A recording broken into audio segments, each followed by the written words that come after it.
Hello, this video I'm calling Lucky Dip. It's a lucky dip of memorable moments from my time as the McArdle's coordinator.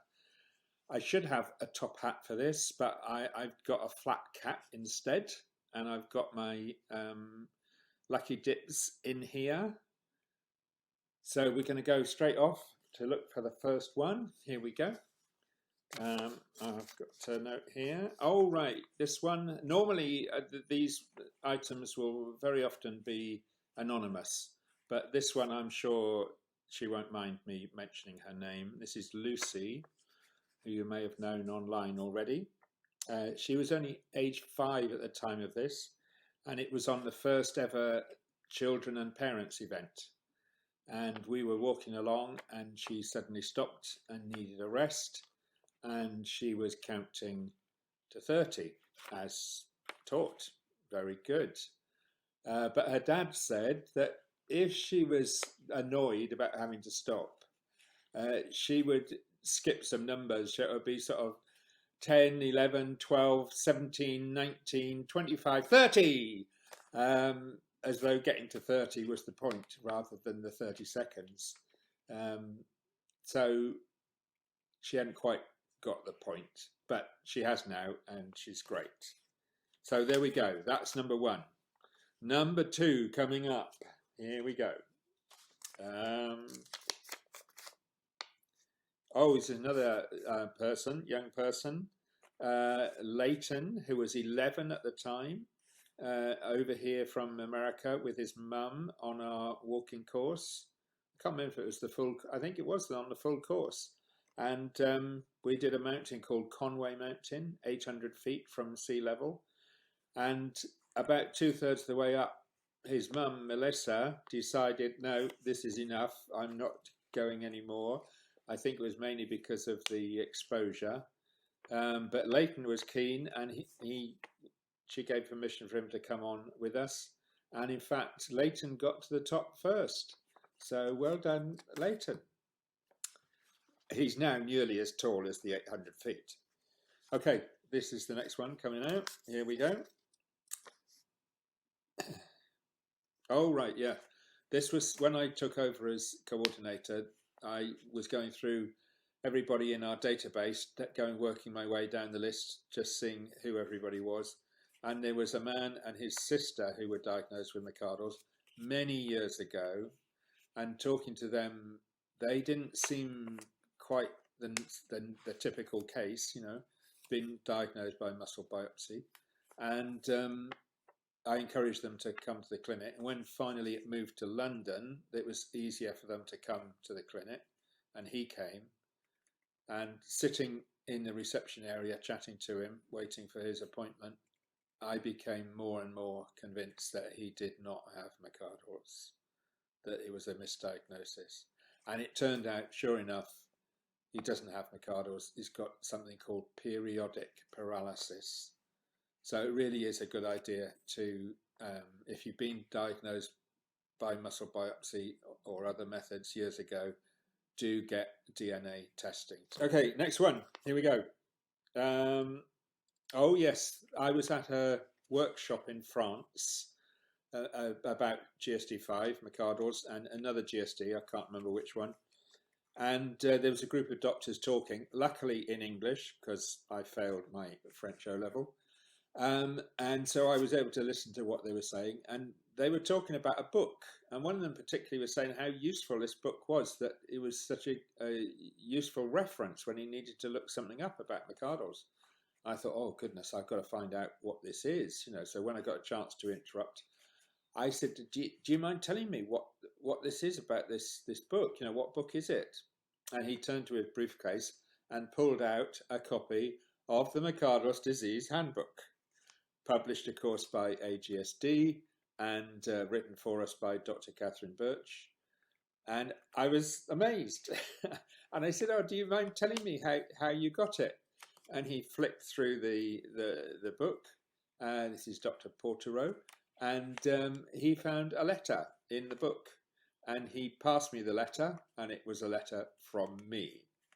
And I realized then that Dr. Quinlivan had given me a list of names of people who were interested across Europe, and I found their addresses and sent them all a copy of the handbook, including Dr. Portero. So here we go, the next one. Okay. Oh yes, this one will definitely be anonymous. This was a young man who was trying to get diagnosed. We talked and we both pretty convinced that it was McArdle's. But I said, the thing is, you need to get a CK test because that's a good indicator. If it's raised, it's a good indicator that there's something that needs investigating. Won't necessarily be McArdle's, but given your symptoms, I'm pretty sure it will be. So he said yes, he'd do that. The next time that I saw him was at the McArdle's clinic, and I said, "How did you get on with your CK test?" And he'd obviously been high because he was there at the clinic. But he was being a bit sheepish, and eventually he told me that he was so keen to get diagnosed that he'd gone to the gym the day before and done a big workout. And when they did the CK test, there was a few panicked phone calls because his CK was over 100,000. I told him off, of course. Okay, next one. Here we go. Oh yes, this is a great one. You probably all know Jeremy Michelson, who's on our I Am GSD board. He's in California and he's got GSD 7. And having been over on the walking course in Wales, he decided he'd run one over in California and asked me to go and help, which was great. But there were wildfires around the time, he'd got a place booked, some accommodation that he knew well, and it was all booked ready for us. But as we got closer and closer, there were these wildfires in California, and we were beginning to worry about whether our routes would be limited and so on. But then just 3 days before the course, the accommodation burnt down. So we were homeless, and he and Terry Chambers, another of our IMGSD board members and mother of Dan, they got searching online and they found a place a bit further south, still in California, and we got that booked. But then, of course, I don't like taking people on walks that I haven't already checked out, so I know what to expect. And so Jeremy and I went down there and we did 3 days of walks in one day. It was good. It was good. But we were able to run the course very successfully, thank goodness. Right, here we go. Next one. Oh, this is a good one. Now, this was somebody that I chatted to on the Facebook group. You all know about the Facebook group with now about 2,500 members around the world.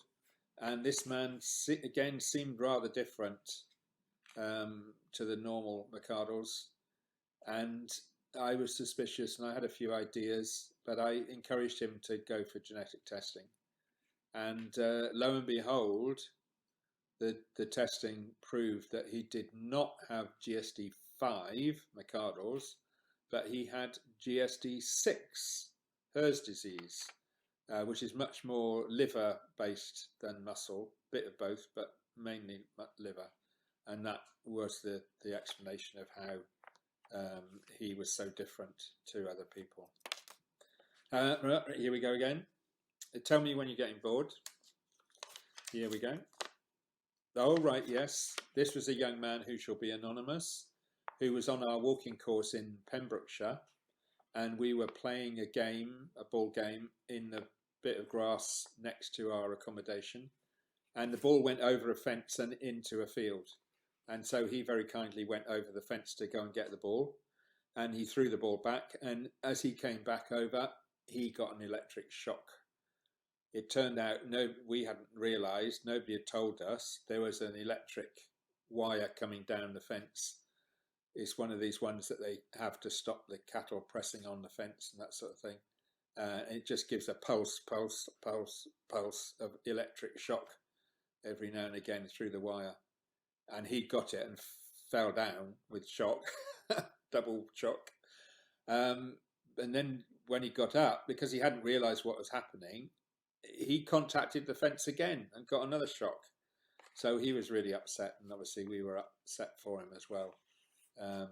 And I did complain to the centre that there was no sign to warn anybody that it was an electrified fence. So here we go again. Next one. Here we go. Oh yes, a slightly embarrassing one. This nothing to do with McArdles, but it was on the walk that 4 of us did in the Dolomites. We did 7 days walking from hut to hut, right up in the high mountains in the Dolomites. It was a really amazing trip. On the last night, the last night up in the hills, up in the mountains, it was a pretty basic mountain hut. They didn't want you to have showers because they had a problem with the water supply. And the only shower, if you did want a shower, the only shower was over one of those squat toilets, you know, where you squat down, the continental style of toilet. And the shower was above it. So you had to strip off and stand on the 2 footsteps of the toilet to have your shower. None of us did. We were all smelly. Okay, right, here we go again. Oh, this is a good one. This is actually about Jeremy again, Jeremy Michelson from California.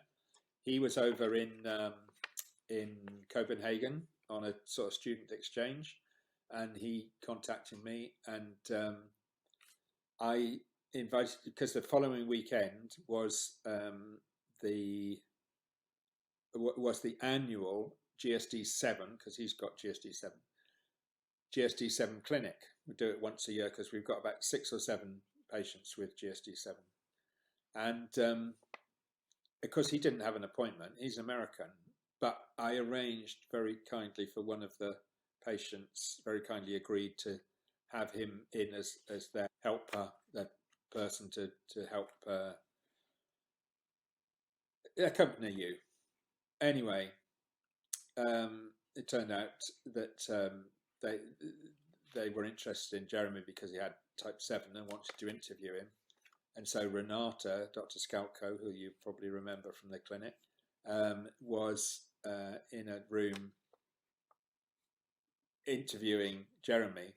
But when I arrived at the clinic, long after he had, I found out where he was, and I went and just knocked on the door and walked in.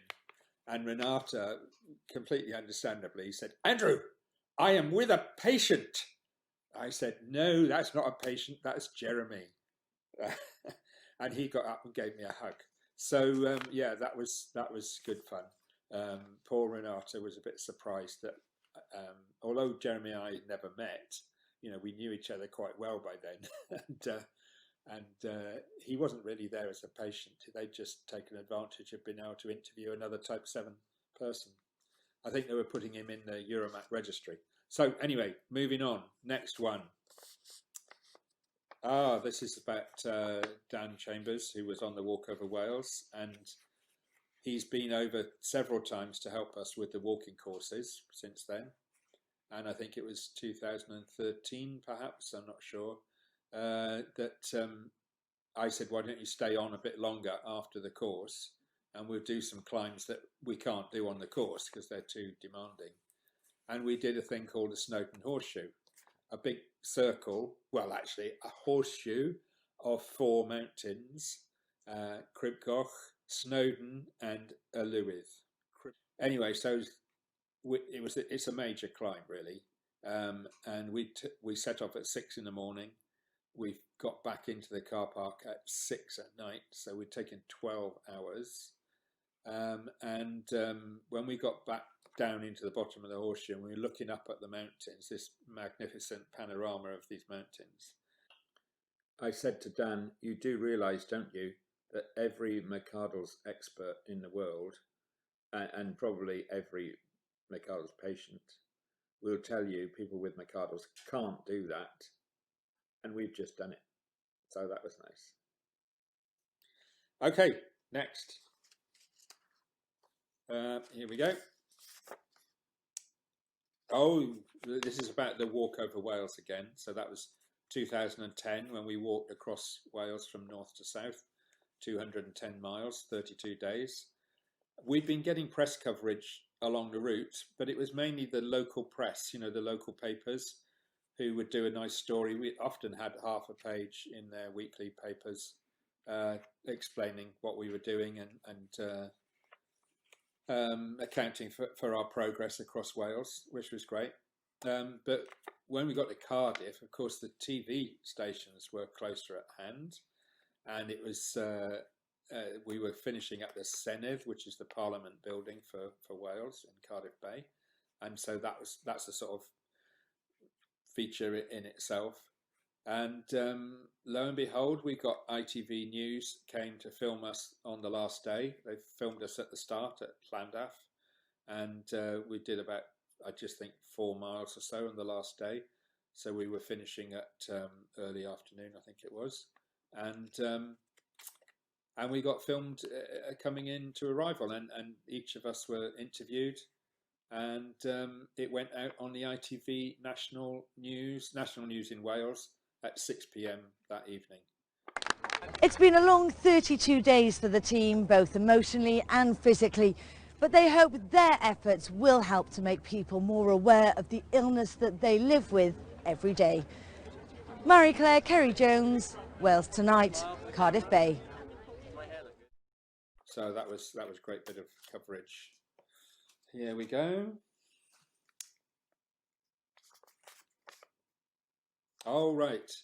This was also at a workshop in France when I was tipped off that there was some parents there of a girl who'd got McArdle's. The girl wasn't there, but the parents were, and that it seemed that she was in a bad way.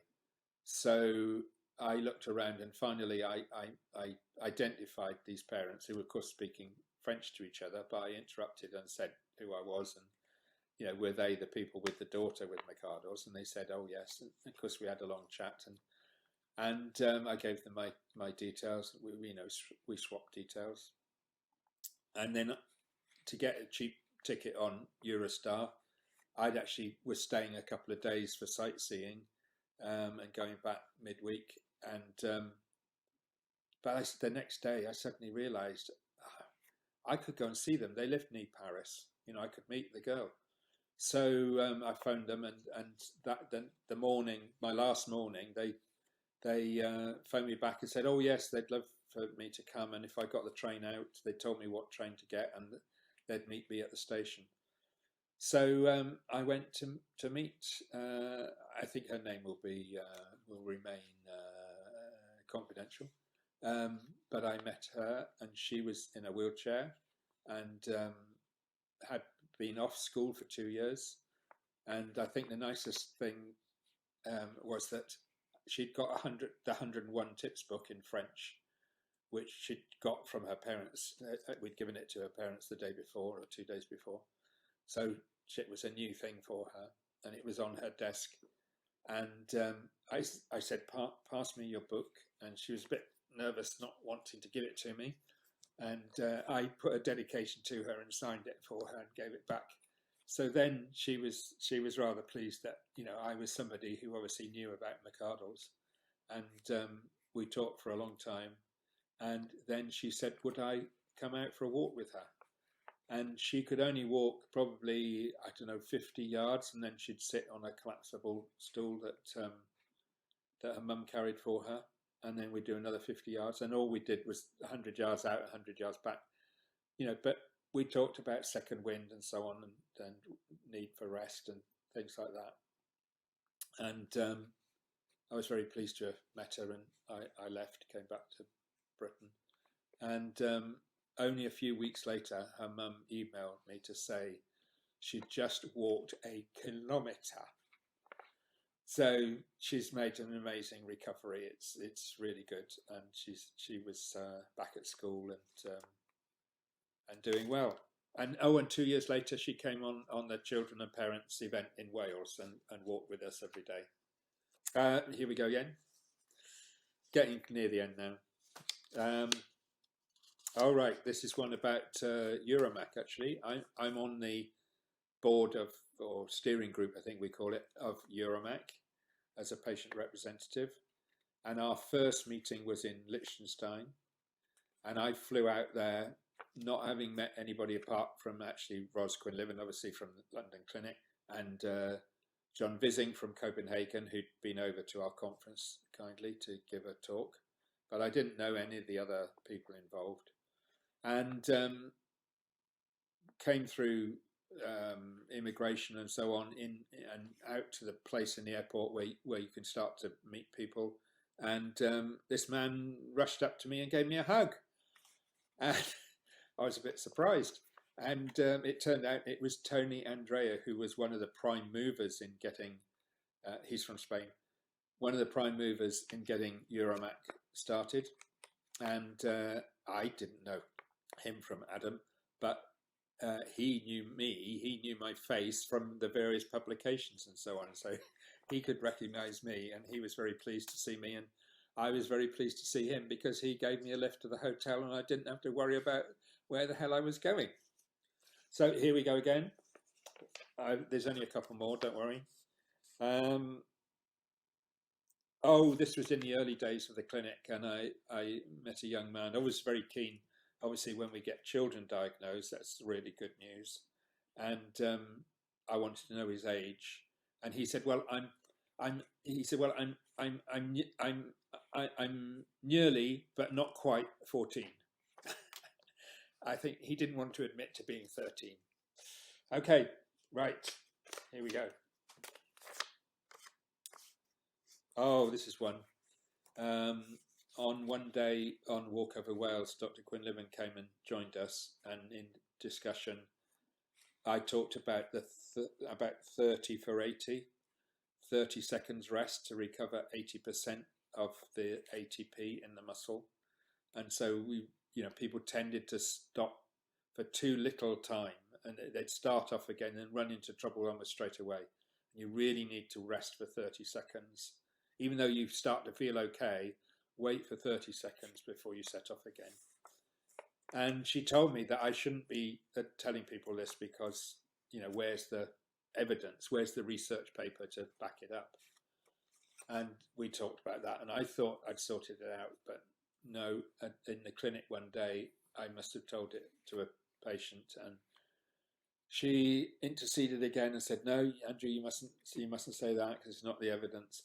But as it happened, John Buckley, who is the exercise physiologist at the time with the clinic, he was sitting in, and he said, I will sort it out. And because it's not evidence about McArdle's, it's general physiology for everybody. And he found the relevant references and things, and Dr. Quinlivan's now very happy. Right, this actually is the last one, you'll be pleased to know.